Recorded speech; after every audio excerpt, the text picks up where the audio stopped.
बिस्मिल्लाहिर्रहमानिर्रहीम, अस्सलाम वालेकुम। अब चीफ़ जस्टिस की हैसियत चपड़ासी जितनी भी नहीं है। ये बात वज़ीर आज़म के ओहदे पर रहने वाले शाहिद खाकान अब्बासी ने कही थी, और उसके बाद एंकर ने उनसे सवाल किया कि आप तौहीन अदालत कर रहे हैं, आप क्या कह रहे हैं कि इतनी भी हैसियत नहीं रह गई, इतनी भी औकात नहीं रहेगी एक चीफ़ जस्टिस की कि जितनी एक चपड़ासी की होती है। तो शाहिद खाकान अब्बासी ने कहा कि जी मैं ज़िम्मेदारी से कह रहा हूँ, आप देख लें कि इस वक्त क्या सूरत हाल है। और जनाब अब ये होता नज़र भी आ रहा है।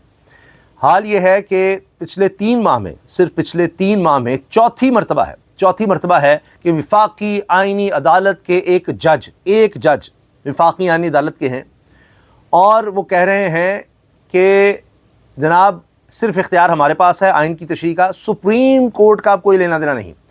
27वीं तरमीम के बाद अब सुप्रीम कोर्ट की कोई ऐसी हैसियत बाकी नहीं रह गई कि वो आइन के हवाले से कोई बात कर सके, कोई तशरीह कर सके, कोई ऐसी फैसला देने के बारे में सोच भी पैदा कर सके। तो लिहाजा अब चीफ़ जस्टिस ऑफ पाकिस्तान तो कहलवाएंगे जब तक वो चीफ़ जस्टिस हैं याह्या खान साहब, लेकिन इख्तियार तशरीह का उनके पास बिल्कुल नहीं है, ना उनके पास, ना सुप्रीम कोर्ट के पास, ना सुप्रीम कोर्ट के किसी भी जज के पास। और ये बात वफाकी आइनी अदालत की तरफ से कही जा रही है, उनके एक जज साहब की तरफ से कही जा रही है, जो कि हाल ही में वजूद में आई है। अब इससे मुल्क में कितनी बेहतरी आ गई है ये तो अभी तक पता नहीं चल सका, क्योंकि हर तरफ ख़बरें बुरी ही हैं। कितनी अदालती कार्रवाइयों में आम आदमी के लिए सहूलत देखी है, कुछ नज़र नहीं आ रहा। पाकिस्तान का आलमी सतह पर इंडेक्स कितना बेहतर हो गया है इंसाफ के मुहैया करने में, कुछ नज़र नहीं आ रहा। हाँ, इसमें हमें ये ज़रूर नज़र आ रहा है कि उसमें बेहतरी की बजाय अब तरी ज़रूर है और तबाही है, मईशत की तबाहाली सबके सामने है। बाकी जनाब सुप्रीम कोर्ट के बाहर आज फिर तहरीक इंसाफ के लोग पहुंच गए थे, और उन्होंने पार्लियामेंट के अरकान ने मिलकर कहा कि जी हम तो एहतजाज करेंगे। सुप्रीम कोर्ट के बाहर पाकिस्तान तहरीक इंसाफ के अरकान पार्लियामेंट का एहतजाज।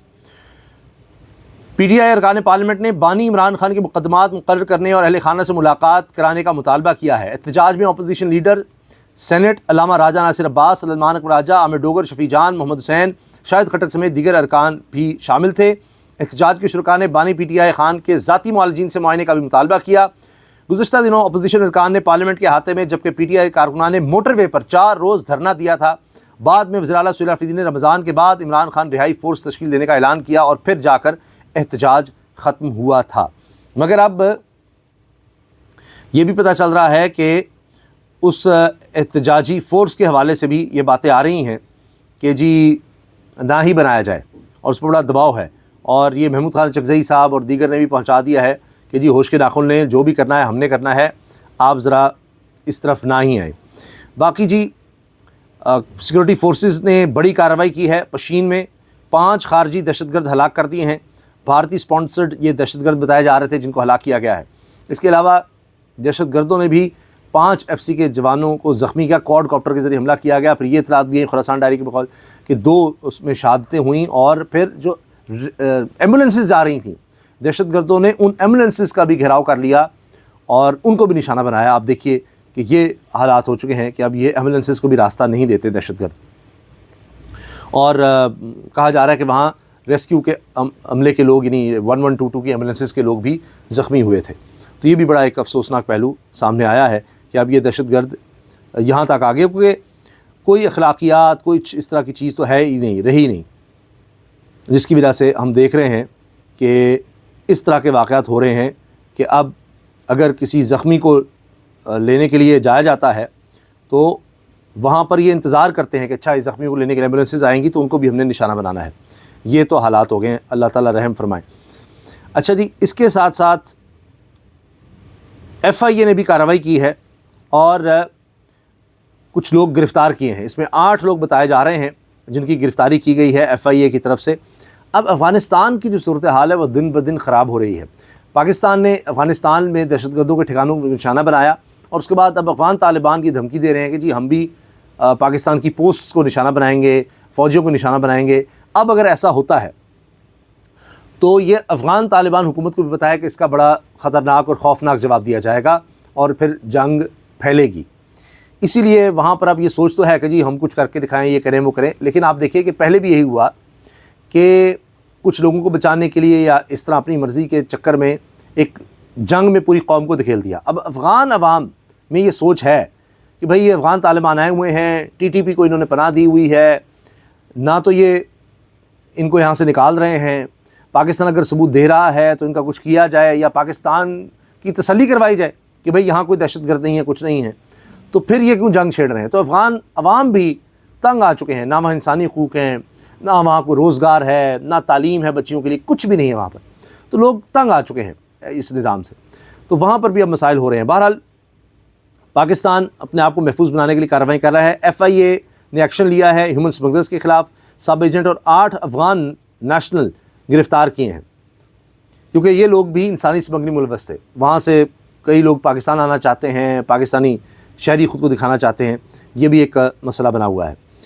اس کے علاوہ جی جو میں نے آپ سے عرض کیا کہ ایک تو پشین میں سیکورٹی فورسز کا آپریشن خودکش حملہ آور سمیت فتنہ خارج کے 5 دہشت گردوں کو ہلاک کیا گیا ہے، اور اس کے ساتھ ساتھ فیڈرلی کرک سے خبر آئی ہے کہ فیڈرل کانسٹیبلری کے قلعے پر کوڈ کاپٹر سے حملہ کیا گیا، 5 اہلکار اس میں زخمی ہوئے، جو میں نے آپ سے خبر شیئر کی ہے۔ اور اس کے علاوہ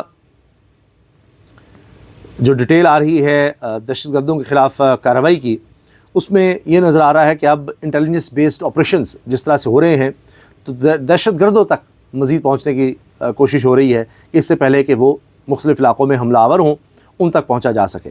آخر میں اکانومی کے حوالے سے اب ایکسپریس ٹریبیون میں خبر لگی ہے، debt and taxes haunt economy. اب اتنے زیادہ ٹیکسز لگ گئے ہیں، اتنی زیادہ قرض کے حجم میں ہم بڑھوتری دیکھ رہے ہیں کہ اس کی وجہ سے مسائل اب بڑھتے چلے جا رہے ہیں۔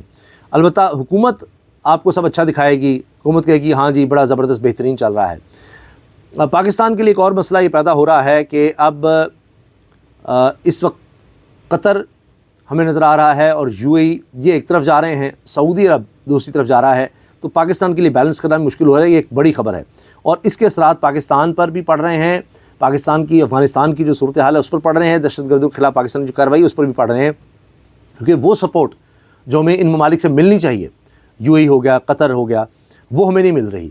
اگر آپ الجزیرہ کی کوریج دیکھیں، وہ بھی دہشت گردوں کے خلاف اس طرح کی نہیں ہے جس طرح کی ہونی چاہیے، اور یہ ایک بڑی تشویش کی بات ہے۔ اس چیز کو دیکھنا ہوگا کہ کیوں یہ اس طرح سے اسلامی ممالک کر رہے ہیں اور کیوں یہ سب کچھ کیا جا رہا ہے، کیوں یہ اسلامی ممالک جو ہمارے دوست ممالک ہیں وہ اس طرح سے ہماری سپورٹ نہیں کر رہے۔ یہ ایک تشویشناک امر ہے۔ باقی جی سپریم کورٹ کے حوالے سے اب آپ دیکھ لیجئے کہ اب کیا رہ گیا سپریم کورٹ میں۔ اب یہ ہے طلاق کے کیسز، اس طرح کے کیسز سپریم کورٹ میں نظر آئیں گے۔ جو بڑے کیسز ہیں آئینی حکومتی سطح کے، وہ تو اب سپریم کورٹ میں آ نہیں سکتے، ان کا فیصلہ مانا ہی نہیں جا سکتا۔ آئینی عدالت میں جائیں گے، آئینی عدالت میں اب حکومت کے پاس میجورٹی ہے، اپنی مرضی کے ججز لگائیں گے، ان کی برات بھی بڑھا دی گئی ہیں، اور ظاہر ہے کہ سپریم کورٹ کے ججز کی پرفارمنس دیکھی جائے گی، کس طرح کے فیصلے دے رہے ہیں، اور اس کے بعد ہی آپ آئینی عدالت جا سکیں گے جہاں آپ کو اور زیادہ مرات ملیں گی۔